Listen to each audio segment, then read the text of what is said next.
Hi everyone, it's the EnglishSimmer here, and this video was made possible thanks to the EA Creator Network. I have also added ad and gifted because I did receive this for free, so we have to do that legally in the UK. I obviously got early access. Hopefully, I'm having a little bit of issues with uploads and stuff like that. I'm hoping to get these out to you as quickly as possible, so sorry if you're seeing this on Sunday rather than Saturday. But this is, of course, my early access look at the gameplay included in the brand new expansion pack for The Sims 4, which is, of course, The Sims 4 for rent. And there's a lot of intricacies, there's a lot of things I want to talk about when it comes to the gameplay of this pack, how to actually get started, where to start exploring it, all of those things. So let's just get into it. This pack very much focuses on residential rentals, which is the new lot type introduced with for rent. So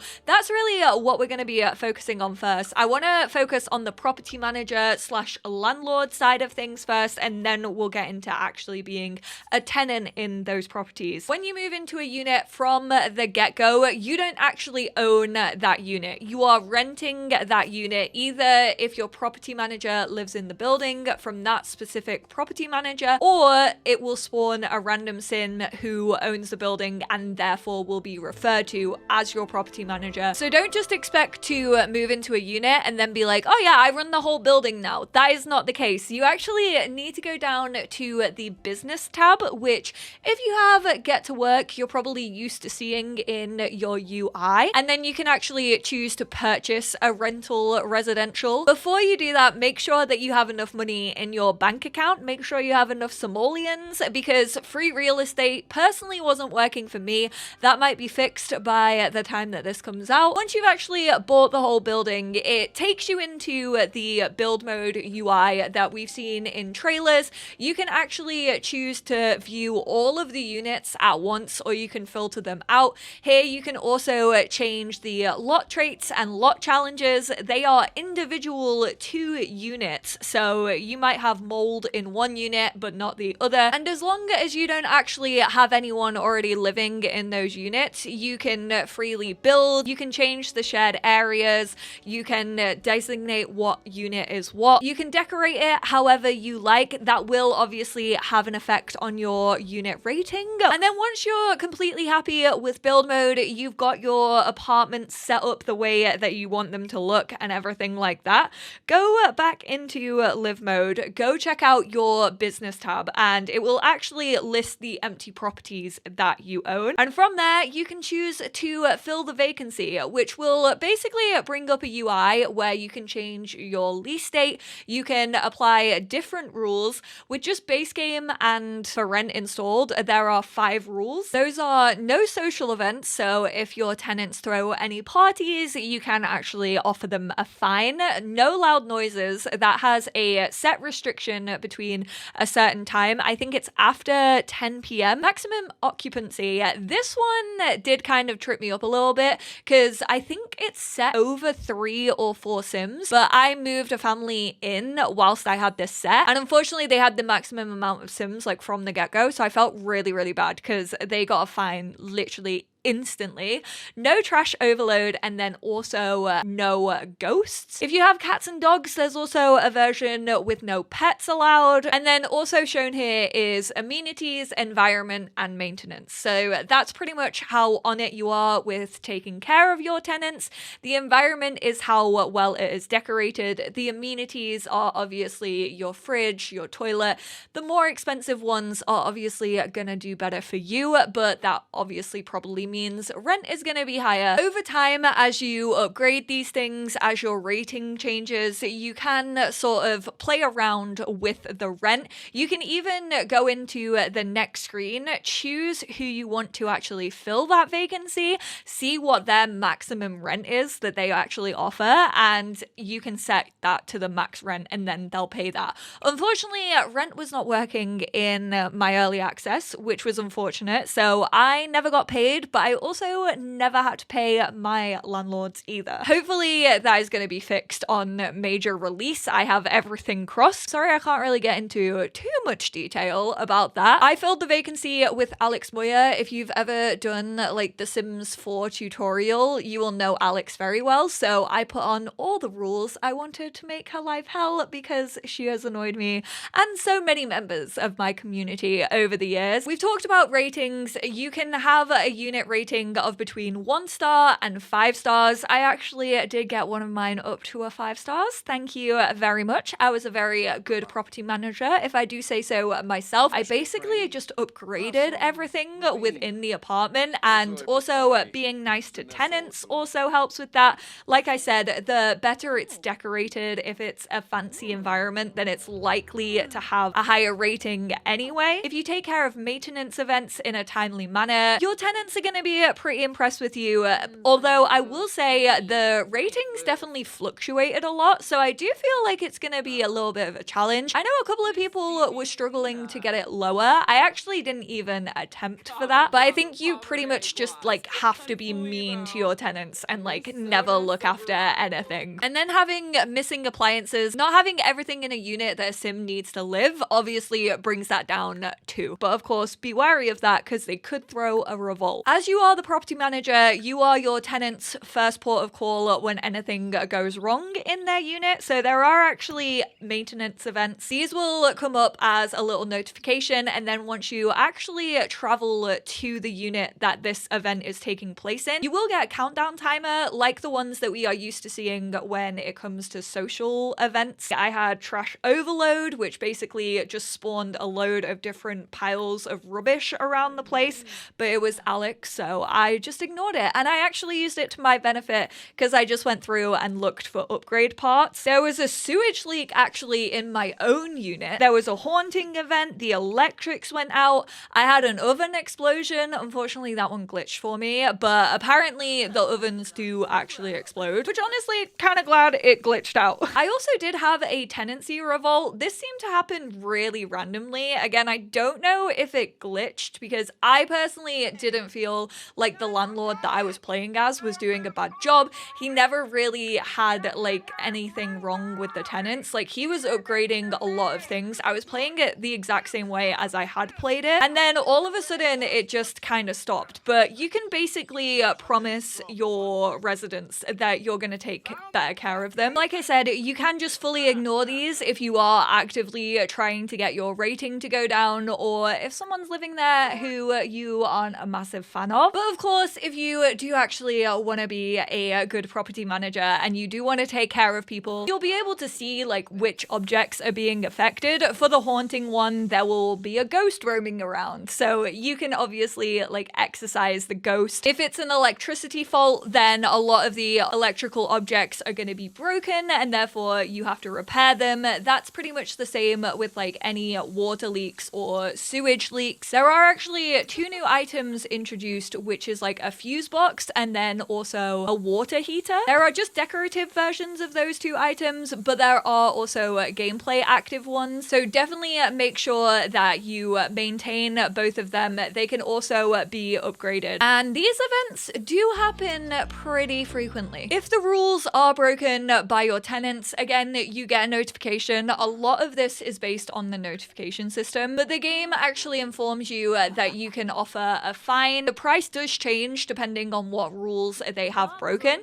They can actually refuse to pay a fine, and if they do that repeatedly, you can actually justly evict them, which means that you don't break your lease and they won't actually try to sue you for money or anything. Your unit rating won't be affected. You can either post the fine or you can approach them face to face and actually deliver the fine to them. It seemed whilst I was playing, if they actually denied one, I'd follow up with the other, and eventually they would pay it, so I didn't have people messing me around too much. Also, residential rentals don't actually have to be split up into units. If you just want to buy a whole house and like keep it all together as one lot, you can also be the property manager of just like a full house. I will say the tutorial for this pack tripped me up, and I've been playing this game for like 9 years now since its release. I think it's nice that they tried to get an interactive tutorial into this. Like, it kind of walks you through how to obviously go about like buying a property, and then like the shared spaces, and really give you a little deep dive and like quick test to see if you know what you're doing when it comes to like building. However, I talked about this in my world overview. They haven't given us like a completely empty rental residential, so that means you have to move into somewhere where someone's already living, which I did, and then I actually bought it like it told me to do in the tutorial, and then it just exited out of the tutorial because it was like, oh well, this is only a like one unit. So it was like, oh, maybe next time we can learn to run a multi-rental unit, and it was just really confusing. I would honestly say from the get-go, don't follow the tutorial, go with your gut instinct, or follow one of the early access videos that people are creating, because I feel like that's gonna be easier to understand. That could have just been user error on my part, but I definitely feel like it wasn't cohesive with the way that they had set it up. I just kept running into like a bunch of different issues with it, no matter which way I went about it. You've probably seen him in a lot of my clips of being a landlord, but please, if you get this pack, just rent a unit to the Boulder. I promise you, you will not regret it.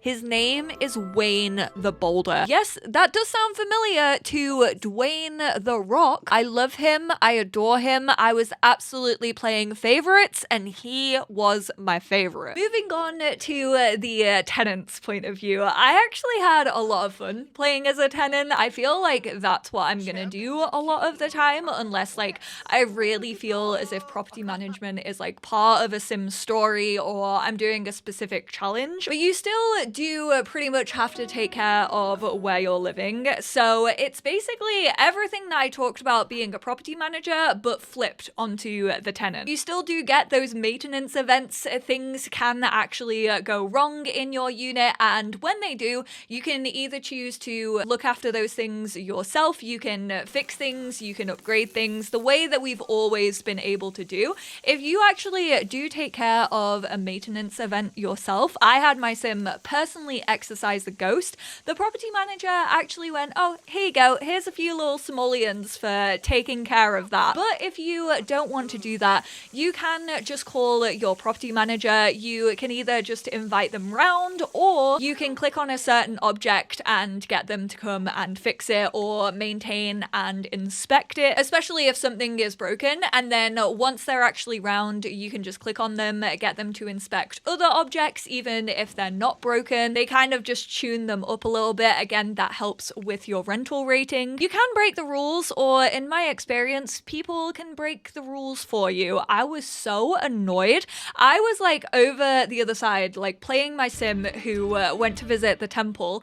I suddenly got a notification telling me that I had broken the loud noises rule, and it wasn't even one of my sims. It was someone who had come over, a guest in my home, who was watching TV. That's one thing I will say. Kind of like the maximum occupancy one, I feel like sometimes these rules are too easy to break. I wasn't really expecting a sim just like watching TV past 10 p.m. in their own house that they are renting with their own money to break a rule. And then I had to pay something like 600 simoleons. And trust me, your property managers do not let you forget. I think I was a less harsh property owner than the computer playing it. Because I'm telling you, my property manager lived above me. She sniffed a rat, I swear. She ran down those stairs so fast. It was like 2 hours in game after breaking a rule, and she was knocking on my door, reminding me that I had a fine to pay. She was approaching me at any given opportunity, and the eviction period is actually super slim. It was only an eviction notice, so they weren't actually putting like an eviction on me. It did give me a warning that if I broke any more rules, or if I was late with my rent, then I would get an eviction. Again, you can pay your fine in person, and and then I'm also fairly sure you can post it if you click on the mailbox. I did realize though that if I actually clicked on my property manager, I could actually discuss a rule change, which is kind of hard to get them to agree to, but if you're actually friends with them and you have a good relationship, I felt it was a lot easier, and then that will just eradicate that rule from your tenancy. You can actually check your tenancy agreement over the phone under the household menu just to double check like what the rules are, when your rent is due, what you are paying in rent. And if you don't want to go through that whole rigmarole of like basically pleading for them to change the rules, if they actually do live in the same lot as you, for example, my property manager lived above me, you can actually either click on the sim or you can click on their door and you can switch control to that household, and then you can just change your agreement actually as the property manager and then just flip back to the family that you were playing. After that little warning from my property manager, unfortunately my sim actually did get the fear of eviction. This works like a lot of the fears in the sense that there was a scared moodlet hanging around a fair bit. Like whenever his phone rang or whenever there was a knock on the door, he was overthinking it, thinking it was going to be his property manager. Unfortunately, I don't think that is like opt-in or opt-out. I know that mould definitely is. I kind of wish that it was optional as well. You can actually get rid of it by being friendly and building a relationship with your property manager. And then obviously if you break too many rules, you don't pay the fine in time, the eviction can actually happen. You will get a full pop-up that will completely just stop playing your game, being like, you're getting evicted. You just have to select okay, and then obviously the eviction is imminent if you choose it to be. However, you can actually plead and also intimidate your property manager to let you stay. So again, there's always some wiggle room when it comes to renting. You can complain about your rental conditions, you can compliment them. Whilst you're a property manager, you can obviously also just chat with your residents about like how they're feeling, how they're getting on. You can check in on them. And again, that reflects negatively or positively in your ratings. A couple of the pre-built lots do have the mould lot challenge tied to them. There is also another lot challenge, which is maintenance troubles. Basically, you can add that onto any residential, like the traditional residentials that we know, and you will get the same kind of events happening with like electrics being messed up and things of that nature actually happening in your own home. I did play with this a little bit, however, I didn't actually have any of the events happen because I just played like a couple of days. So I feel like it's kind of a stand-in of all like the negative lot traits that you can have in city living, but they just don't happen quite as frequently, which I think is actually realistic to being a homeowner and being responsible for doing the maintenance. But you can always just call a handy person or get your stuff repaired like usual. Basically, dirty and also wet environments in The Sims 4 produce mold. So say if you have unclean plumbing and then also that plumbing breaks, I tried to speed up the process a little bit, so I had both of those things going on, and you leave puddles to collect. I'm assuming it works as well if you have like a sewage leak and you kind of just keep those puddles around. Mold will start to sprout. There's actually two versions of the mold patches that spawn. One of them is allergenic, which will actually give your Sims a dazed moodlet. However, I don't think that one, if you only have that, can actually kill you. And then there is a toxic mold version which grows, and you'll definitely know the difference because that has like the glowing. You can choose to dispose of this mold in 3 ways. You can clean it, you can set off like a chemical that actually eradicates all of the mold in the house, so if you let it grow, patches will spawn randomly, and then you can also try and get rid of it with fire, which please be careful with that because every time I did it, my Sims set themselves on fire, and it also didn't ever remove the mold. Along with that dazed moodlet, if you then have toxic mold actually on your lot, you will get an uncomfortable moodlet, and then your Sim will start to to show signs of being infected by that mold. They start to turn like green and get like mold patches on their arms, on their face. They will also basically start putting off that same like powdery effect as the mold does. My timer definitely kept fluctuating, so I don't know how long it actually takes for the effect to kick in. And then one of my Sims actually passed away due to mold. However, the other one didn't. She just completely stayed dazed, but she wasn't upstairs as much, so I don't actually know if that had an effect. Once he passed away, I did obviously get a ghost. I kind of wish that the ghost had still like the spores on their head. They just have it inside their chest, as we are used to seeing with the Sims 4 ghosts, but they can actually choose to spread mold. I did this a fair few times. You don't just have to do this in your own lot. You can do this literally on the ground anywhere in other people's homes as well if you want to. However, spreading mold actually didn't create toxic mold. I only got allergenic, so I don't actually know if it's possible to spread the toxic one. I also didn't see a way to like research a remedy. I was kind of expecting this to work the same way as rabid rodent fever. I did notice that my timer actually increased, which was obviously giving my sim a little bit of time if they slept or if they showered. Again, I don't know if that was just glitching or if that's actual functional gameplay. I'm assuming if I got rid of the toxic mold, it actually would have cleared it up for my sim. There is a new career, which I feel like a lot of people weren't expecting. I personally wasn't expecting it. My Sims were already busy trying to run all of their rentals and keep everyone in check and happy, but it is only a part-time career. That means there are 3 stages to it, and this is the handy person career. It is actually a work from home if you want to, or you can just like go off and do your thing. You actually do not have to live in a rental. You don't have to be a property manager to have this career available to you. I will say the work from home tasks were kind of difficult sometimes because a lot of it depends on like the items around you. I feel like it would be even harder if you weren't a property manager or lived in a rental unit, because then at least you have like more chances of more objects breaking. But sometimes it would like ask you to renew an object or like fix an object, and then you'd have to wait for something to be broken to actually fix it. Pranking the toilets, obviously, if you then use the toilet after doing so, does break them. So if you ever need a cheeky little hack, and basically you just need to work on your handiness and gardening skill to actually progress in this career. There are 2 assets that you can unlock in Create a Sim by getting to level 2 and then level 3. That is like a full body outfit and then also a hat. Break-ins for all you stirrers out there. Everyone who loves a little bit of drama. Good news is you don't have to be nosy. This is not tied to a trait. You also don't have to break into only units. You can literally break into any home that we have in The Sims 4. You do have to go through like 2 loading screens, which I find a little weird. You obviously choose the lot that you want to break into and then travel to that lot. Once you've loaded in, you then have to click on the front door and then start breaking, and that will actually load it up again, and then you'll be able to click on the door again and actually break in, and it will like play the animation of having a crowbar. Unfortunately, people can't break into your lots, so there's no repercussion in that sense.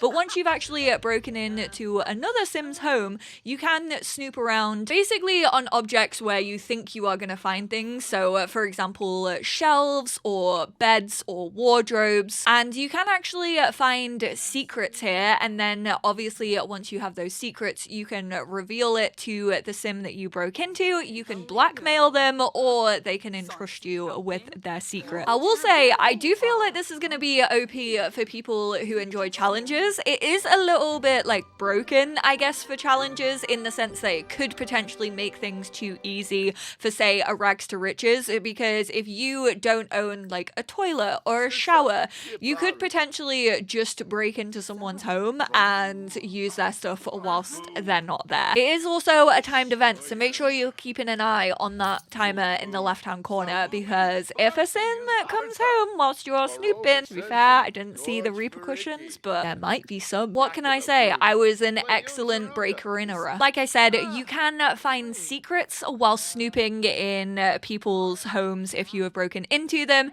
Secrets can just pop up in conversation as well. Sims can entrust you with secrets. And then actually, if you head on over to the relationship panel, it will show the secrets. They are mainly just like flavor text. Like I said, if you actually reveal one that someone hasn't told you straight up, you can blackmail them. I did this to one of my tenants, the poor boulder. Basically, he turned down my Sim's mum and she got really annoyed by that. So she blackmailed him for 100 simoleons, which I actually felt really, really guilty about. Whilst we're talking about secrets, there is also the tomarang truth interaction, which you can do on Sims, Townies, all of that. And they'll basically tell you either a little bit of lore about like the world itself or lore about themselves personally. I will say I did find it a little bit weird that I was living under Venetia, who was my property manager, and then I asked her for tomarang truths and she was basically just like talking about how bad of a property manager she was, because obviously she was kind of thrown into it randomly. And I was like, I don't think you should be talking about this to your tenants. The night market is absolutely stunning. I've talked about the lighting in my world overview, but I think the team actually did a cracking job on the environment of this world, from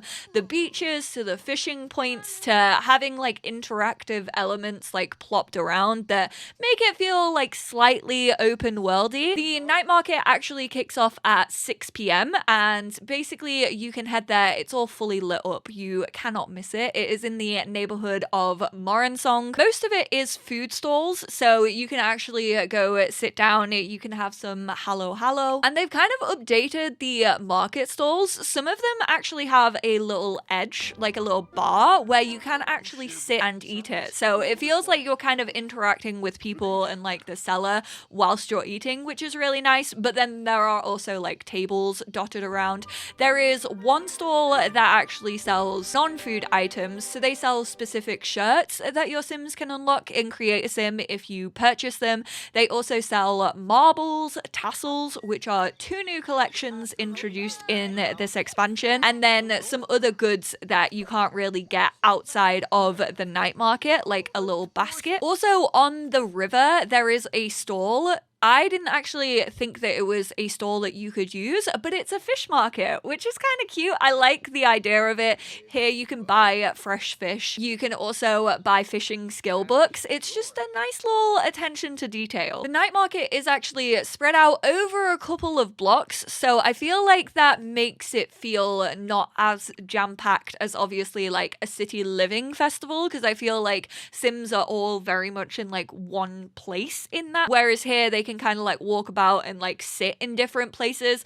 But there were definitely Sims there. It just like wasn't as bustling as I kind of expected it to be. The food stands don't really change what they sell, but I know that the marbles place, which looks like a jewelry stand, but you can't actually buy jewelry there, which is unfortunate. They do actually have changing stock. Not the tassels though. The tassels are hard to come by. When it comes to completing those 2 collections, there are actually only 10 tassels to collect. I unfortunately didn't get to do it. I didn't find every single one of them, so it was definitely difficult. There are a number of places where you can find those 10 tassels. Obviously, I've talked about the night market. I also snuck into the tiger sanctuary at night, which is dangerous, but I risked it all for a tiny little tassel, so I got one from that. There is also a cave that you can explore in the Kosapa neighborhood. You actually do either have to swim over there, which is a long swim. There are many swimmable areas in this world, and they are actually pretty big, like bigger than I feel we've been used to, because obviously it is the sea. The cave just brings up some little pop-ups, choice-based things that we are used to seeing when it comes to rabbit holes in The Sims 4, and you do get chances of collecting items from it. Then on those beaches there are also dig piles, so your Sim can go over to them, dig them up, and hopefully they will find more tassels. And then once you've actually found found all 10, you can use those tassels to actually create a sim top, which fully unlocks in Create a Sim so you can wear it, which I think is a nice little give back for completing a collection. There are way more marbles than there are tassels. You can also buy marbles online, so if you have a PC, they are much easier to find, and again, they'll kind of restock every single day. So if you want to complete your marble collection, I feel like that's the easier way to do it. You can also buy them in the market stall, and unfortunately, kid sims are the only ones who are able to play marbles. I wish that they just allowed any age to play marbles. I don't know why that's just locked to kids. You can have any age member play hopscotch, but not marbles. But kids can play for keepsies. This unfortunately wasn't working in my game. My sim did win a couple of marble matches,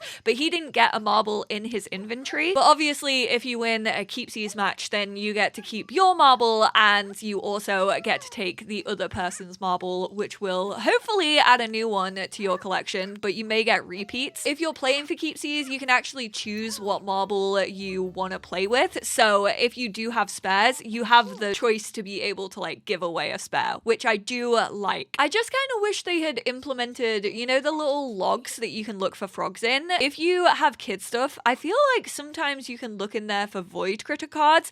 I kind of wish they had done the same with marbles, but unfortunately you can only get them from the shop online and playing for keepsies. I've already talked about the cave, but that is not the only rabbit hole that is included in this world. There are two more, and that is the temple, which is in Morensong, and then the tiger sanctuary, which is also over in Kosapa. The temple, you just get a notification that your sims have taken their shoes off, and then you also get a moodlet once they have come out of the temple. The tiger sanctuary is actually a really cute addition. I do quite like it. I wish that you could kind of maybe like go for a hike through it and it wasn't just a rabbit hole. There are a number of things that you can choose to do whilst you are in that rabbit hole. So you can like ask them a question or like a fun fact about tigers. You can also donate, which will actually give money from your simoleons to the tiger sanctuary. You can sponsor a tiger, which is like a recurring payment. If you do choose to sponsor a tiger, they'll actually mail you within the next few days the tiger plush that we saw in the trailer, and also a little tiger poster. You can actually like pet the tiger plush, and you can also think about your adopted tiger. I just think it's a cute little addition. I very much supporting animals and conservation. I think if you actually go at night, obviously I've talked about the fact that you can sneak in. You can actually get caught sneaking in and like be banned from the tiger sanctuary. And I also think there are a chance for you to see like glowing eyes kind of in the forest off the side of the tiger sanctuary. To the right hand side of it, there is also a statue that you can view that also gives you more lore about like the history of Tomarang. So if you are interested in learning more about that, definitely go view the statue. There are two new events. Honestly, they're not game changing. There is a pool party, which I mean, I'm shocked that it took us 9 years to get pool parties. I actually didn't throw one of them because obviously I was living in a rental, and fortunately our rental did not have a pool. I think you can also throw them at like community pools, so you don't actually need like a pool on your lot. I think if you got a gold in that, you actually unlocked a specific pool float. And then there was also a potluck, which I did actually host.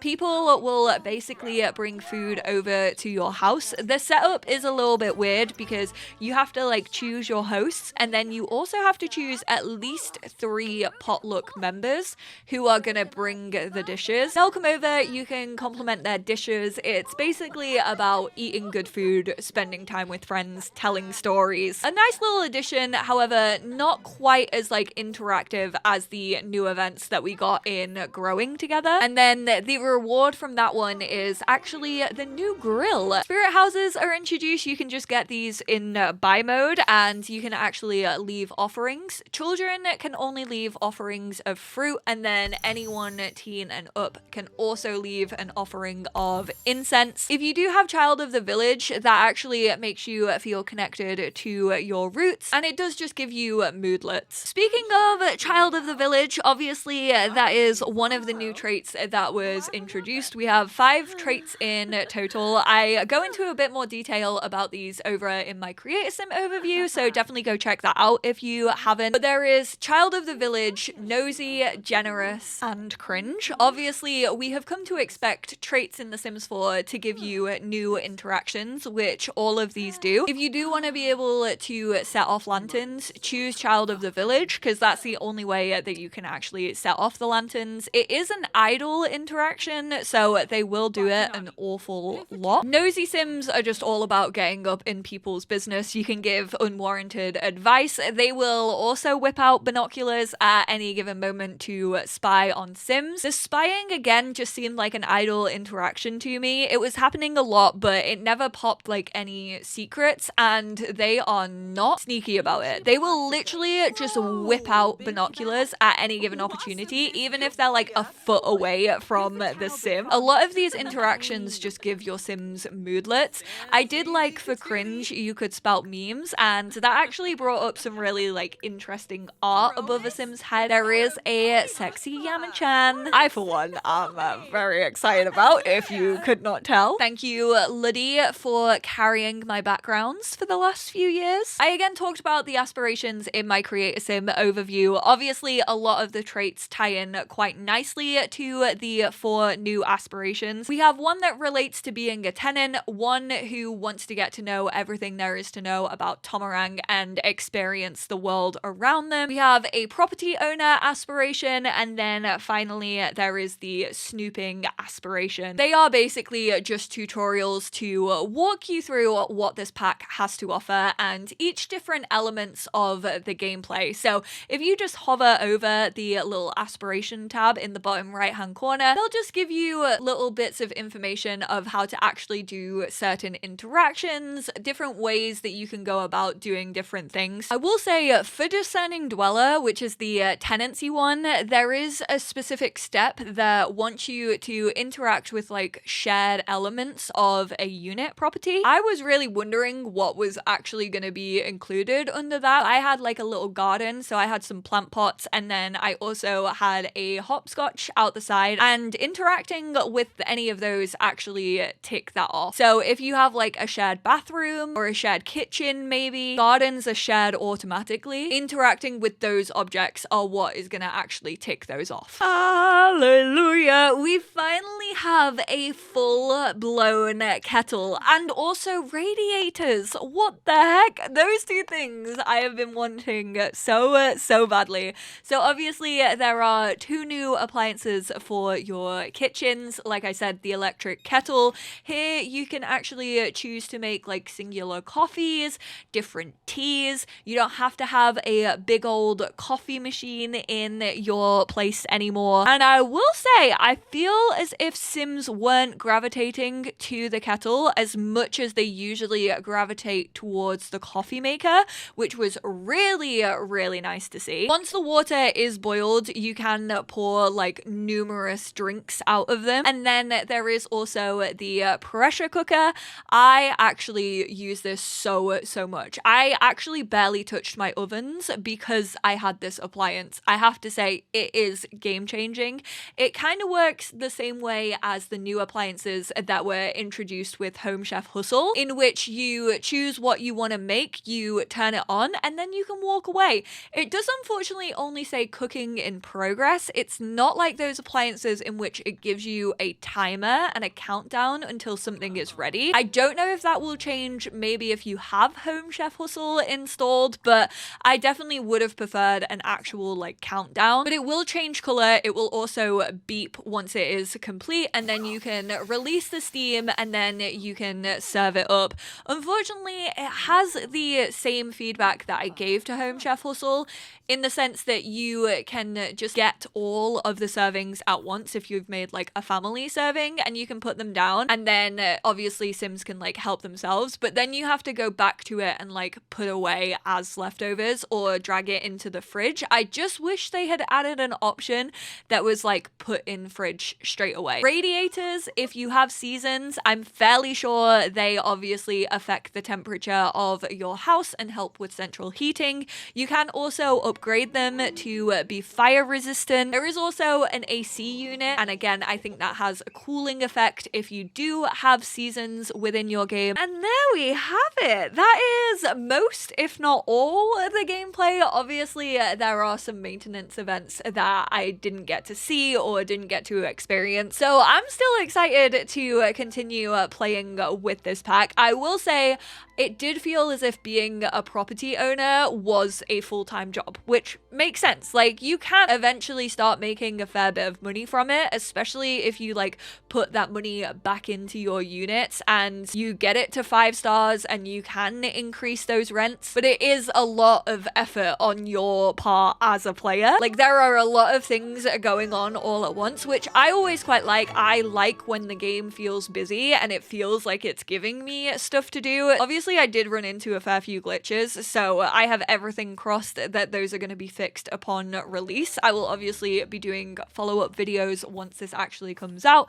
I'll be going over crossplay with other packs that I have in my game. So if there's anything you want to see when it comes to cross-pack compatibility, definitely let me know, because I want to check that out as soon as possible. If you have any questions about anything, maybe I just like missed a certain thing or you were curious about something, definitely leave them in the comments below and I will try and get back to as many as possible. If I know the answer, if I don't know the answer, I will try and do some inspection within my game. I think I'm gonna do a full-on like review and like talk about my thoughts a little bit more once I've actually like sat on my videos and I've had time to like really digest what I got up to, because there are definitely things that I would change about this pack, but overall I will say I did have a lot of fun exploring it. Big thank you to the EA Creator Network for providing me with early access. Thank you to all of you who watched this video.